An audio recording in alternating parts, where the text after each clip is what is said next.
Halo masyarakat, kembali lagi bersama saya. Apa yang terjadi jika seseorang ditembak sebanyak 22 kali?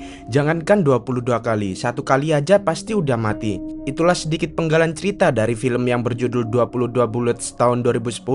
Tanpa banyak basa-basi lagi, kita langsung masuk saja ke dalam filmnya.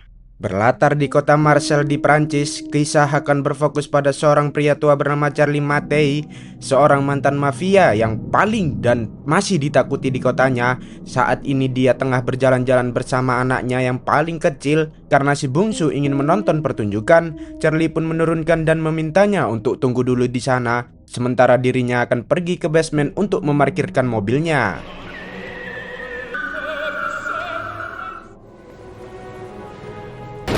Dan ya, muncullah 8 orang menembaki Charlie dengan sangat brutal, yang mustahil ada orang bisa bertahan dari tembakan sebanyak itu. Si bungsu pun harus bengong sendirian ketika sang ayah tak kunjung muncul untuk menjemputnya. Insiden itu pun langsung menggemparkan semua orang di kota Marseille, tidak terkecuali bapak kepala polisi dan satu anggotanya bernama Mary Goldman, yang langsung ditunjuk oleh pak kepala untuk mengusut kasus ini dan menemukan siapa pelaku penembakan tersebut. Berkat insiden ini terkuaklah jika Charlie Mattei adalah mantan mafia yang bisa dibilang pernah menjadi penguasa paling ditakuti di kota Marseille. Sejak muda dia sudah merintis karir menjadi seorang mafia dan berhasil membangun kerajaan bisnisnya sendiri, seperti klub malam, pemilik karaoke, tempat judi, kasino, dono, indro, hotel Oyo, website micet, rental PS, tempat fotokopi, dan masih banyak bisnis lainnya. Sudah 3 tahun sejak Charlie memutuskan bertaubat dan pensiun dengan menjual semua kerajaan bisnisnya kepada 2 orang mafia yang masih aktif.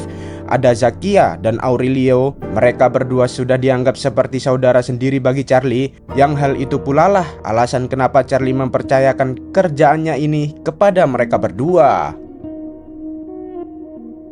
Zaki sendiri terlihat sedang berkumpul bersama keluarganya. Dia baru mendapat kabar tentang insiden yang menimpa Charlie dan cukup terkejut saat mengetahui jika dia belum mati. Saat itulah kita akan diperlihatkan dengan watak arogan Zakia yang menjewer anak buahnya hanya gara-gara tidak mengetuk pintu terlebih dahulu. Sama seperti Zakia, Aurelio sang partner pun sama-sama kejamnya, bahkan lebih kejam saat dia menembak anak buahnya sendiri setelah diketahui mencuri sedikit uang organisasi untuk biaya pengobatan ibunya. Jelas mereka berdua tak kenal ampun, tak ada toleransi dan tak tahu cara memaklumi, sehingga keduanya pun sangat cocok sebagai partner bisnis. Charlie sendiri terlihat sedang berbaring di rumah sakit. Dia dijenguk oleh Mary yang langsung menanyai Charlie yang baru siuman, yang pastinya kepala masih sakit, boro-boro menjawab pertanyaan. Menahan luka bekas 22 butir peluru yang bersarang itu saja sudah kesakitan.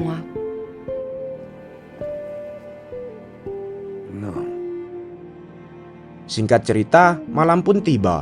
Kita akan melihat seorang pria menyamar sebagai seorang dokter yang pastinya diutus untuk membunuh Charlie di rumah sakit. Namun jika bukan karena Mary yang memindahkannya ke tempat lain, Charlie mungkin sudah mati kali ini.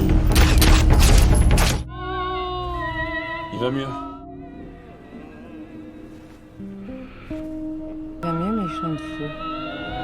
Keesokan paginya kita akan melihat rombongan Zakia yang datang ke rumah sakit untuk menjenguk seseorang yang sudah memberikannya kerajaan ini, di mana polisi yang berjaga pun sampai ketakutan dan memilih lari setelah tahu bahwa Zakia datang ke sini untuk menjenguknya. Dommage, elles sont belles ces fleurs. Regarde. T'es mon frère, Charlie. Je retrouverai ceux qui t'ont fait ça, je te promets. Setelah Zakia pergi, dokter pun datang untuk visit. Beliau memberitahukan bahwa sebagian saraf Charlie sudah putus, mengakibatkan jari-jari tangan kanannya sekarang menjadi mati rasa, alias sudah tidak bisa digerakkan lagi, atau sudah tidak bisa dipakai untuk olahraga di kamar mandi lagi. Tak lama, muncullah 2 mantan anak buah Charlie yang sudah sama-sama pensiun dari dunia mafia. Mereka membawa Charlie keluar dari rumah sakit untuk bertemu dengan seseorang yang mengetahui tentang siapa pelaku penembakan tersebut.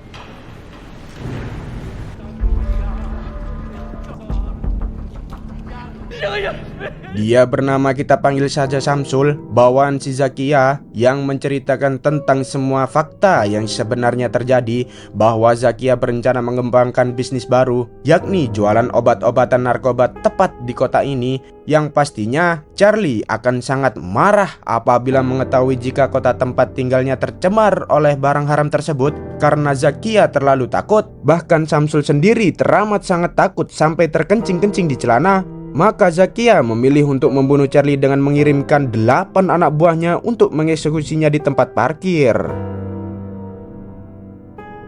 Mari saya perkenalkan Anda dengan 3 mantan anak buahnya yang sampai saat ini masih setia mengabdi. Ada Yuli, Martin, dan Karim. Mereka bertiga masih sangat setia, bahkan mengusulkan untuk memperpanjang masalah ini. Namun Charlie yang sudah ingin hidup damai pun memaafkan perbuatan Zakia, termasuk si Samsul yang diampuni nyawanya, dan melarang mereka bertiga untuk melakukan balas dendam. Perintah adalah perintah. Charlie pun kembali pada keluarganya. Begitupun dengan 3 mantan anak buah setianya yang kembali pada kehidupan normal mereka masing-masing.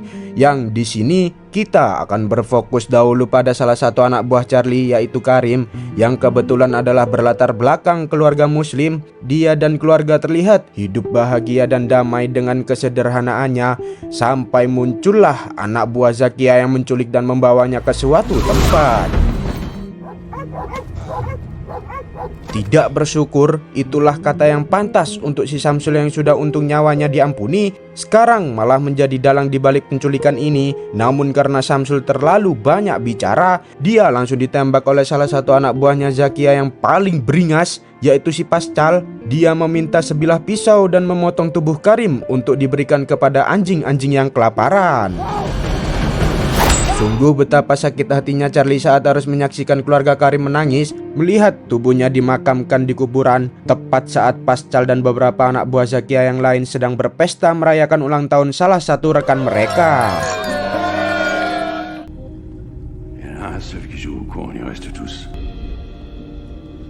Dan ya, Charlie muncul dengan senyap tanpa suara dengan sebutir granat di tangan kanannya. Kedatangan Charlie ke sini bukan untuk membantai mereka semua, tetapi untuk memberikan peringatan sekaligus kesempatan untuk Pascal dan kawan-kawan bisa pulang dan bertemu dengan keluarganya mereka masing-masing. Mereka diberikan waktu supaya bisa meratapi kesalahan, bisa merasakan cemasnya diburu seseorang, merasakan rasa takut akan kematian, karena entah besok, lusa, seminggu, sebulan, atau setahun lagi Charlie akan muncul kembali untuk membunuh mereka satu persatu, dimulai dengan salah satu dari mereka yang memang tidak memiliki keluarga sama sekali.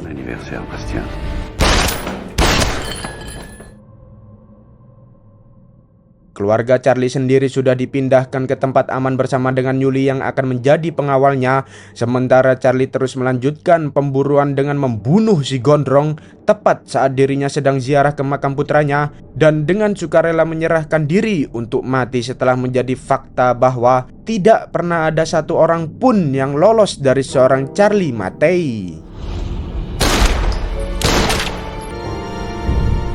Insiden ini tentu saja memancing perhatian Mary yang belum selesai membereskan kasus penembakan Charlie. Kini harus menghadapi kasus baru dengan kematian satu persatu anak buah Zakia, sehingga Mary memutuskan untuk menemui Zakia di kediamannya untuk mencari keterangan. Barangkali Zakia tahu siapa pelaku di balik kematian 2 anak buahnya.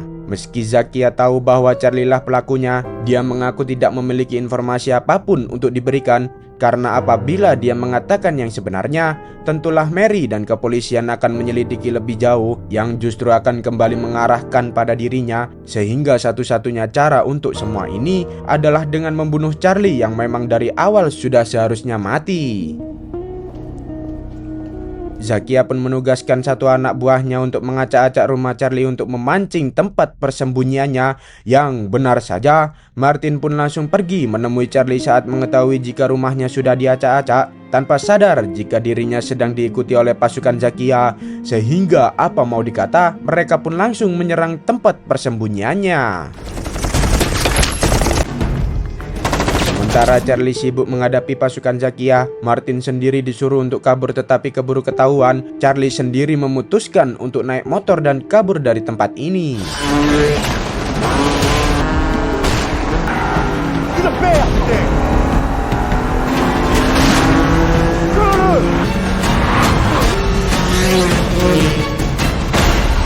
Dengan sengaja Charlie menjatuhkan dirinya tepat di hadapan para polisi supaya pasukan Zakia tidak bisa menyerangnya.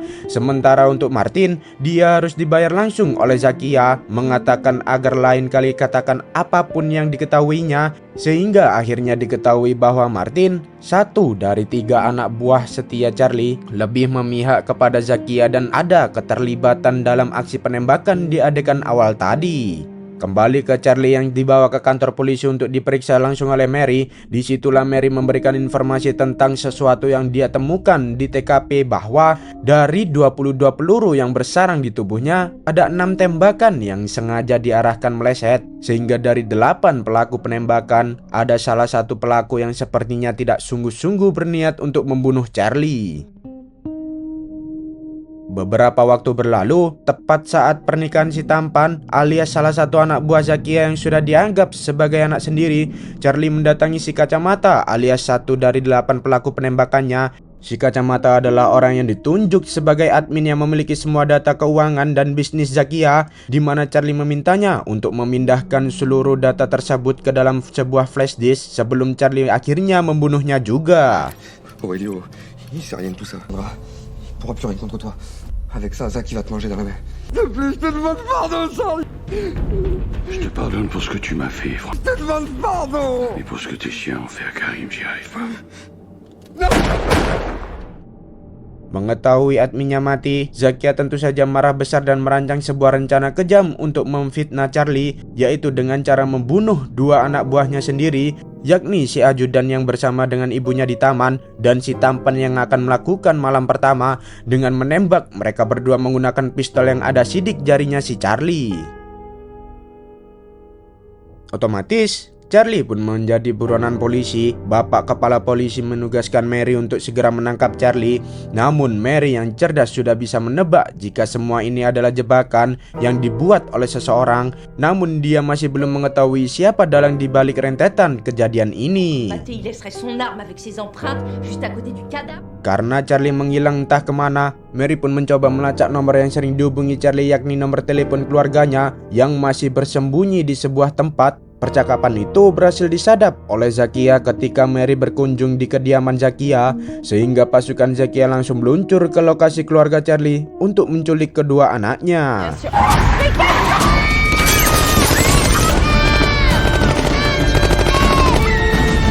Julie pun harus mati dalam kejadian ini, sementara anak sulungnya ditemukan babak belur di pinggir jalan dan sengaja dilepaskan sebagai pembawa pesan bahwa apabila Charlie tidak segera menyerahkan diri, mereka akan membunuh si bungsu.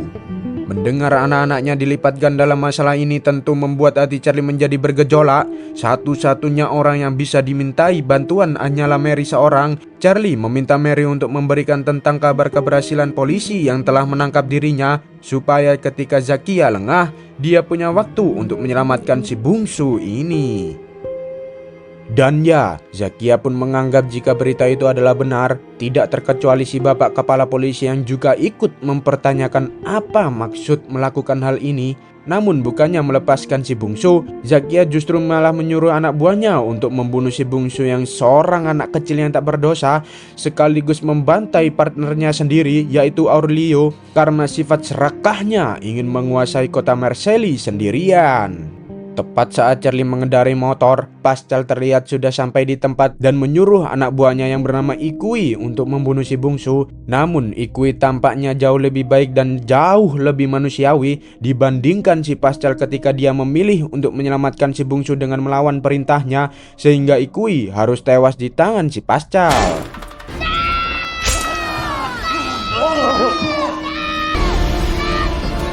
Saat si bungsu dibawa oleh Pascal itulah Charlie muncul di waktu yang tepat. Terjadi sedikit pertarungan yang tentu saja dimenangkan oleh si Charlie, sehingga si bungsu berhasil diselamatkan. Dan tepat di waktu yang bersamaan, Aurelio dan pasukannya ditemukan sudah tewas dibantai, sehingga Zakia mengira dirinya sudah menjadi pemenang dalam ketegangan ini. Trouvez ça dans la poche d'Aurélien. On ne tiendra pas en cavale, tu mérites pas ça. Je vais me rendre. Vous pourrez recommencer à vivre normalement. Les enfants non plus.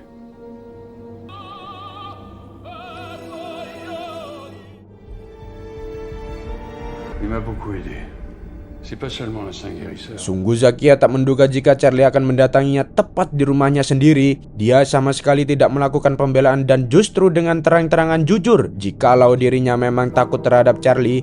Jika ada orang yang menghalangi tujuannya, sudah pasti itu adalah Charlie. Memang mereka berdua tumbuh bersama sebagai penjahat. Tetapi kota Marcel jauh lebih takut terhadap Charlie Mattei dibandingkan dengan Tony Zakia, sehingga satu-satunya cara untuk merubah hal itu adalah dengan membunuh si Charlie. Dengan semuanya yang sudah terjadi, Charlie nampaknya masih belum puas jika harus membunuh Zakia sekarang, sehingga itu justru memberikan Zakia waktu untuk melawannya, hingga situasi pun berbalik memojokkan si Charlie, yang beruntung Mary dan polisi datang di waktu yang tepat. Papy, pareil, mais j'ai le meilleur réflexe. Ça rouille, donne-moi ça. 3 jours à vivre, maintenant tu vois, Jean. Tu disais, dans quelques années devant moi, toi tu vas regretter d'avoir survécu tes blessures. Denis Zakia, je vous interpelle. Vous allez être placé en garde à vue. J'ai rien fait, La chute de Tony Zakia est un...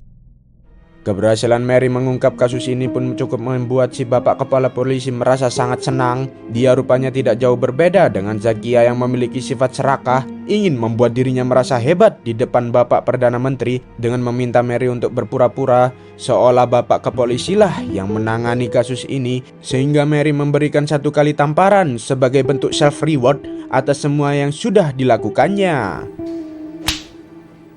Dengan bantuan Mary pula lah, Charlie diperbolehkan pulang dan Zakia tentu saja akan dipenjara untuk waktu yang sangat lama.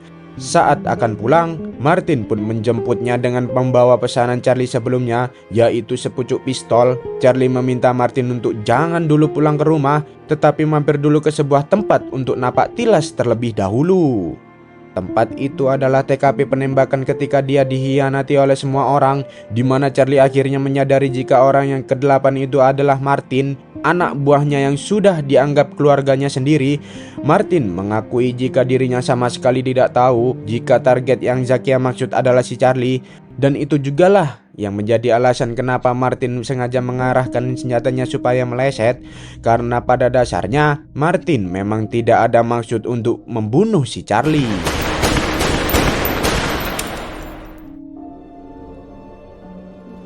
Bukan manusia jika tidak bisa memaafkan. Charlie menunjukkan satu kebaikan hatinya ketika dia memberi Martin kesempatan untuk hidup, dan semoga setelah ini Martin tidak seperti si Samsul yang tidak tahu arti rasa bersyukur, sudah dimaafkan tapi malah menikam dari belakang. Film pun diakhiri dengan Charlie yang sedang bermain bersama keluarganya tepat di pesisir pantai, yang mana tiba-tiba terjadi gempa yang sangat hebat disusul dengan tsunami yang menewaskan Charlie dan keluarganya. Tamat, ending yang cukup membagongkan. Banyak pesan yang bisa kita ambil dari film ini, seperti persaudaraan, pertobatan, kejahatan, keserakahan, kekuasaan, keuangan, kedisiplinan, kesempurnaan, dan lain sebagainya. Sehingga alangkah baiknya jika Anda ingin bertaubat dari suatu keburukan, mulailah dengan menghindari lingkungan yang menjadi sumber keburukan tersebut. Saya pamit undur diri, bye-bye.